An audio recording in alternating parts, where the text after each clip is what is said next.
केले चढ़ा रहे हैं, उसके बाद जल चढ़ा रहे हैं। दूसरा, जल चढ़ाने के बाद बेलपत्र चढ़ा रहे हैं। ये दो अलग अलग क्रम है शंकर भगवान की पूजन के। आप समझ लीजिएगा जरा, ये प्रसंग कभी नहीं आया, आज आया है, उसको समझ लें।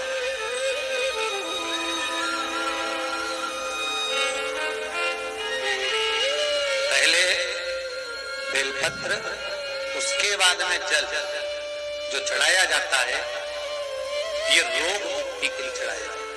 काहे के लिए चढ़ाते हैं अपन? रोग के निवारण, रोग मुक्ति के।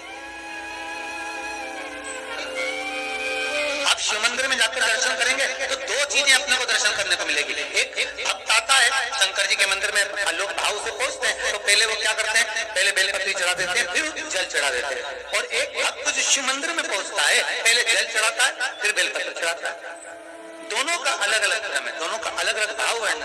पहला, अगर बेलपत्र चढ़ाया है और उसके बाद अगर शंकर भगवान पे जल चढ़ा रहे हो, तो ये रोग मुक्ति के लिए होता है। जैसे बड़े रोग किसी को हो जाए, रोग किसी को घेर ले, तो वो बेलपत्री चढ़ाने के बाद फिर जल चढ़ाएगा, तो उसको रोग थम जाएगा और फिर वो रोग आगे नहीं बढ़ेगा।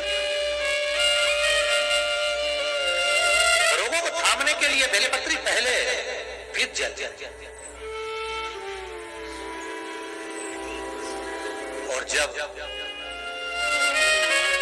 कुछ कार्य के लिए आप, सिद्धता के लिए आप, अच्छे कार्य के लिए आप, मन की प्रसन्नता के लिए, आनंदता के लिए आप शिव आराधना कर रहे हो, आप शंकर की आराधना कर रहे हो, तो आप जल चढ़ाकर फिर बेलपत्री चढ़ाओ, उसका लाभ आनंद में।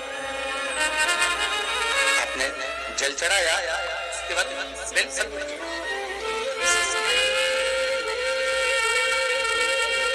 बस एक बात का स्मरण आपको होना चाहिए शिव महापुराण का, कि जब भी आप भगवान शंकर को बेलपत्र चढ़ाते हैं, बेलपत्र समर्पित करते हैं, बेलपत्र समर्पित करते समय प्रयास करा करें कि ये बेलपत्र को जब भी आप समर्पित करें, प्रयास करें कि बीच की जो पत्ती होती है बेलपत्र की, मध्य की जो पत्ती होती है, उसको अंगुष्ठ से पकड़ा जाए।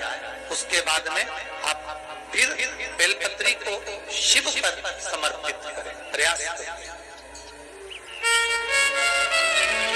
बेलपत्र जो हम भगवान शंकर को समर्पित करते हैं, उसका मध्य जो भाग होता है, बेलपत्री का जो तीन देवताओं का मध्य जो भाग होता है, उसको पकड़कर बेलपत्री को शिव को समर्पित करते हैं। पूर्व की कथाओं में यह भी वर्णन किया है कि बेलपत्री की डंडी का मुख कहां होना चाहिए। पूर्व की कथाओं में यह भी बताया गया है कि बेलपत्री की तीनों डंडियों के बीच में, तीनों पत्तियों के बीच में जो खाली जगह होती है, डंडी होती है, उसका क्या महत्व है, ये पूर्व की कथा में पहले पता चला।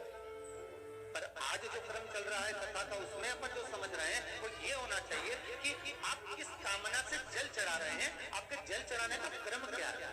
अगर आप रोग मुक्ति के लिए चढ़ा रहे हैं, तो पहले बेलपत्र चढ़ेगी, फिर जल चढ़ेगा। आप कार्य सिद्धि के लिए चढ़ा रहे हैं, पहले जल चढ़ेगा, फिर बेलपत्र चढ़ेगी। महाराज शिव महापुराण की कथा कहती है,